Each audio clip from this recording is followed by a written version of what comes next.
Welcome ulit guys sa ating channel. Ayun, wala nang intro mga kalikot. Simulan na natin siya. Good morning mga kalikot. Ayun, may repair tayo ngayong isang electric fan. So ang pinoproblema ng customer natin mga kalikot, yung number 3 niya hindi ata gumagana. So try natin testerin mga kalikot. Ayun, so lagyan natin sa number 1. And so may reading siya. May reading din siya mga kalikot. So yung number 3, yan yung wala. So i-check natin tong number 3 niya mga kalikot, yung switch niya. Yan, bali try naman natin siyang saksak sa kuryente. So plug in na natin siya mga kalikot. Number 1. So mayroon naman siya. Tapos yung number 2 niya, yan. Ito yung number 3 ang ayaw mag-switch. So cleaning muna natin guys, lalo na dito sa may motor niya.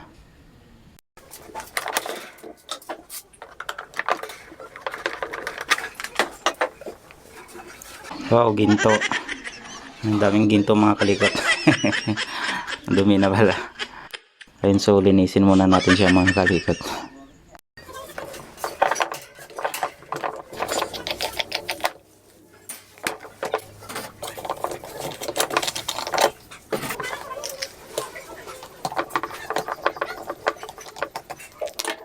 Ayan, bali babaklasin natin tong motor niya mga kalikot, kasi natanggal na siya, wala na yung tie wrap niya. So bali babaklasin natin siya, palitan natin siya ng bago. Ayun, baka lalo pang madali yung motor niya.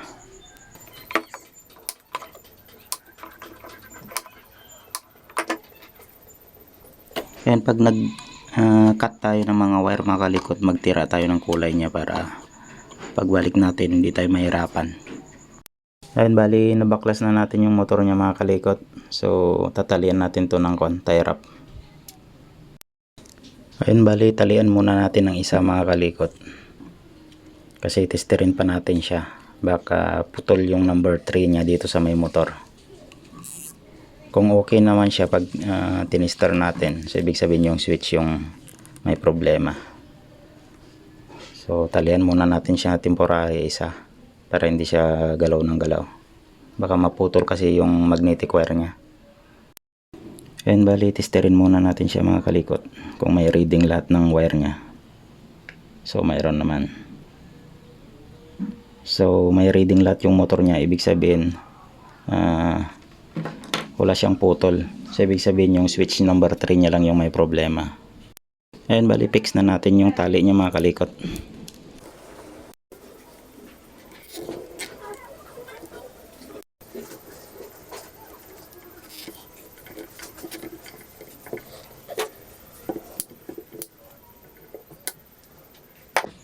Ayan, so natalian na natin siya mga kalikot.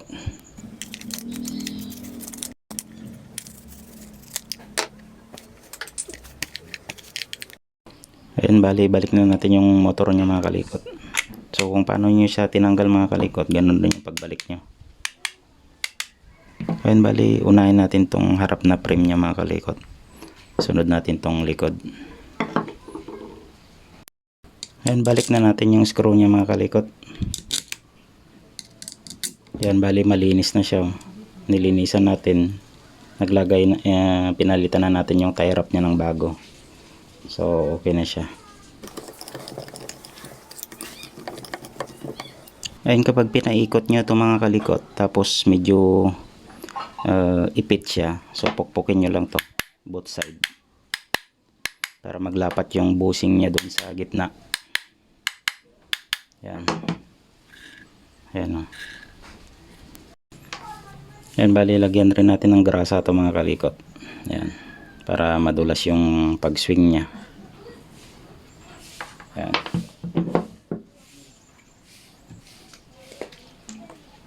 Tapos lagyan natin ng konting oil. Ayan, tapos himahimayin natin mga kalikot para mabasa siya. Ayan, so lagay na natin siya dito mga kalikot. Ayan. Ayan, oh, smooth na siya. Ayan, tapos ilak na natin tong sanik niya para hindi matanggal yung motor. Ayan, bali ang problema lang talaga nito mga kalikot, yung switch niya. Hindi siselect yung number 3 niya. So nakita naman natin na tanggal na yung terminal dito ng motor niya. So ginawa na natin siya para hindi tayo magbaback job or baka lalo pang masira yung motor niya. So nilinisan na rin natin siya. Ayan, so malinis na siya. So hindi porket ito lang yung sira mga kalikot, hindi na natin to lilinisan. So baka magkaroon pa ng back job. So yun, kailangan check rin natin para hindi tayo masira sa customer natin. Yun, saka tayo magpo-focus dito sa may switch niya mga kalikot kung may problema. Ginawa lang natin kasi yung doon sa motor niya kasi sobrang dumi na rin, saka tanggal na kasi yung yung tie wrap ng mga doon sa mismong kabitan ng magnetic wire. So baka mahila or yung iikot siya mahila-hila siya. So ni-repair na rin natin para hindi tayo babak job. And so testerin na natin siya mga kalikot. So ito yung main terminal niya. So ngayon number 1 natin. Yan, so may reading siya mga kalikot. Number 2 naman natin. Ayan, so may reading na siya mga kalikot. Tapos yung number 3. Natanggal kasi yung number 3 doon sa loob mga kalikot eh. Ayan, so okay na siya yung switch niya mga kalikot. Yun, kung hindi nyo naman maayos yung ganitong switch, may nabibili naman. Palitan nyo lang to. Ito kasi may natanggal doon sa loob eh. Yung parang selector niya. Kaya hindi siya naglalak. Yan, so okay na siya mga kalikot. Naglalak na siya. Yan, ganda ng nabili ko sa online mga kalikot. Mini soldering lang siya. Tapos may adjustable na rin siya. 60 watts. So bilis uminit. Yan. So original pa yung pin niya. Yan, pag mga original na pin kasi, yun, ilalapat mo lang yung sisip-sipin niya yung lead, hindi niya binubuga. So mabilis siyang uminit mga kalikot.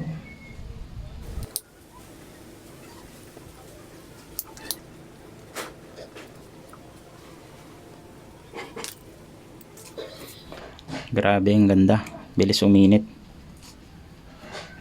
Mga 200 plus lang to mga kalikot eh, pero ang ganda oh. Bagong dating lang kasi ito eh.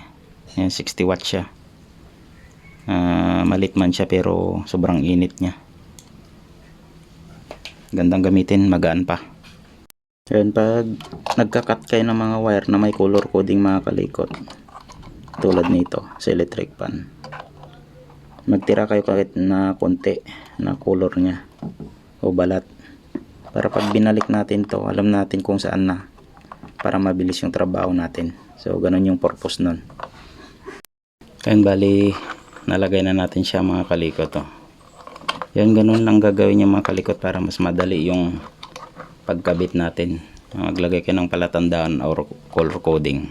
Magtira kayo pag pinutol nyo. Yan, so assemble na natin mga kalikot. Ayan, try na natin siyang testerin mga kalikot. I-short muna natin siya. Yan, tapos i-short natin dito sa may body ground nya, baka nakaligtan natin, may balat siya pala, tapos sumayad dito sa may housing nya. So wala naman. So ngayon testerin na natin yung switch nya mga kalikot, nakasama yung plug nya. So bali number 1 na natin mga kalikot. Yun, may reading na siya.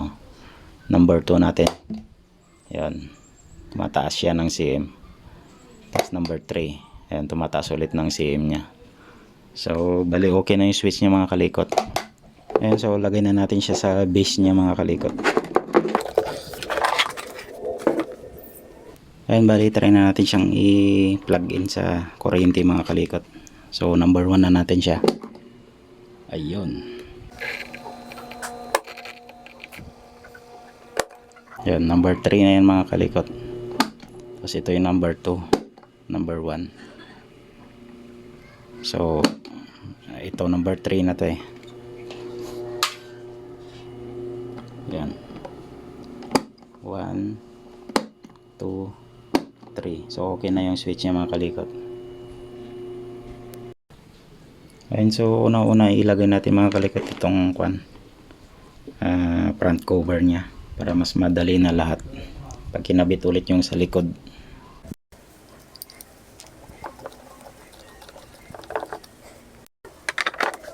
Yan, bali susunod natin tong back cover niya mga kalikot. Ayun, bali binaklas natin ulit mga kalikot yung electric fan kasi mahina yung niya, yung starting at saka yung running niya. So bali papalitan na natin siya ng motor or yung bagong rewind. May nabili tayong motor ng electric fan mga kalikot, yung ginagawa natin kagahapon. So bago na siya, bagong rewind. Isalpak na natin ulit mga kalikot kasi yung dati niyang motor masyadong mahina yung niya, yung starting at saka yung running niya. So pinabilan ko na lang ng motor na bago. Ayan, bali testerin muna natin yung bagong motor. So ang mainline nito mga kalikot kulay green, tapos yung number 1 nya yung white.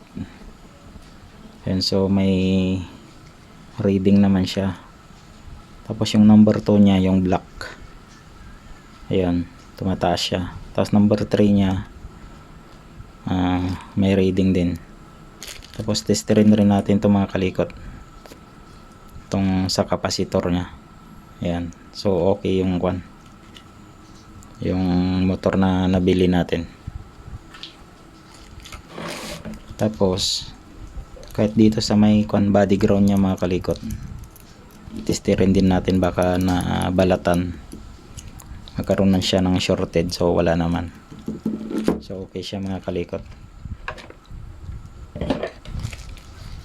Bali lagay na natin yung motor nya mga kalikot.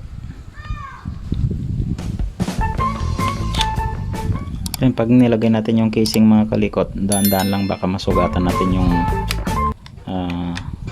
magnetic wire ng motor. Yun, bali pukpukin lang natin para lapat na lapat siya dito sa may makabilaan.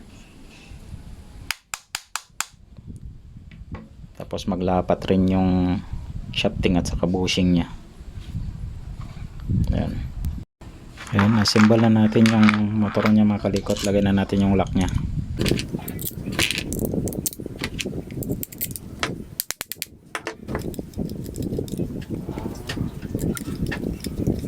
Ayan, pag mahigpit yung shafting niya mga kalikot, o naipit siya, so pukpukin nyo lang both side para maglapat yung shafting at saka yung bushing niya, kahit dito sa kabila.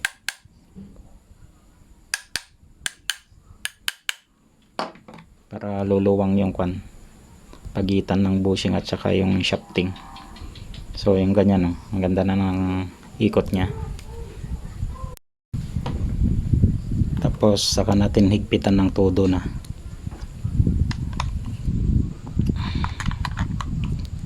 Ingatan nyo lang, baka masundot nyo yung magnetic wire nya mga kalikot, itong tanso nya, baka maputol.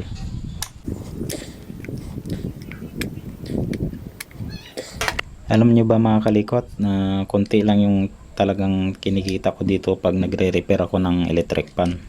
Minsan 100, minsan 150. Yun, hanggang doon lang siya talaga. Bahala ka sa buhay mo. So kahit mura siya, pinapaganda ko talaga. May dadamay mo ako sa hirap. Bali, nag-i-effort talaga ako na gagawin siya. Saka pinapaganda ko. Yan, tingnan nyo naman, naka shrink tube yan mga kalikot. Hindi ako naglalagay ng electrical tape kasi pag uminit to doon sa loob, matatanggal din at saka malulusaw yung pandikit ng electrical tape. Kaya lagi ang nilalagay ko talaga yung shrink tube. Kahit medyo mahal siya, marami naman yung 100 pesos, marami na yun kahit mahal siya, ito talaga yung nilalagay ko para sigurado.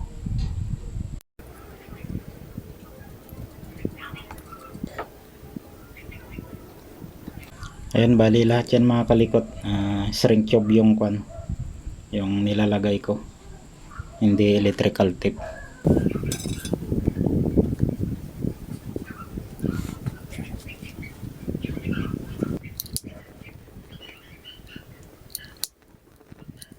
Ayan mga kalikot, ang linis, diba? Ayan yung magandang trabaho. Talagang masusulit ng customer mo pag ganitong setup yung ginagawa natin. Maganda. Ayun, bali na-assemble na natin yung base niya mga kalikot. So assemble na rin natin yung niya, yung fan niya, saka yung mga accessories niya dito. Ayun, pag nag-assemble tayo ng casing mga kalikot, uunahin muna natin to. Kasi pag inuna natin to mga kalikot, mas madali na lang yung iba. Yan, para ito na kasi yung pinaka guide niya. Tapos isusunod natin yung takip niya dito sa likod, yung ito, kasi kaya inuna natin to, may guide na siya. So ipapasok mo na lang. Ayun, diba, mas madali na lang siyang nailagay kasi may guide na siya dito. Tapos susunod naman natin itong sa harap niya.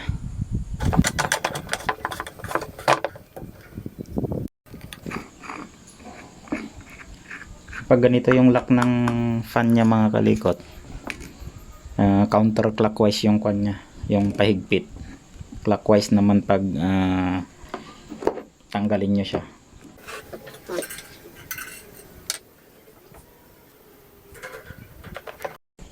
Yun, at saka ang pinakahuli ito, yung hilaan niya mga kalikot.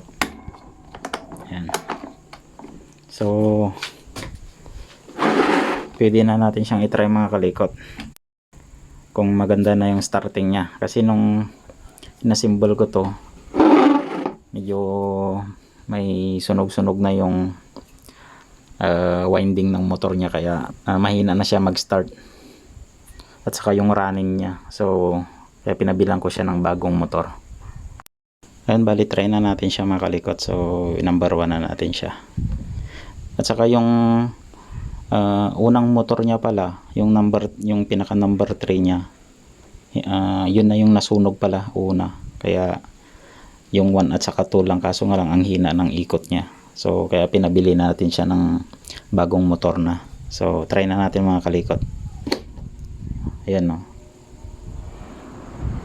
lakas na ng starting niya at saka yung running niya. Number 2 na yan. Tapos number 3, lakas yun. Yan, so okay na siya mga kalikot. Ayun, pati ito pala mga kalikot, basag. Ewan ko, nag-away yata sila mag-asawa. Joke lang. Ayun, bali ginawa natin siya ng paraan mga kalikot. Kasi open siya, napapasukan ng dumi, alikabok. So sinarado natin siya. So tibay na.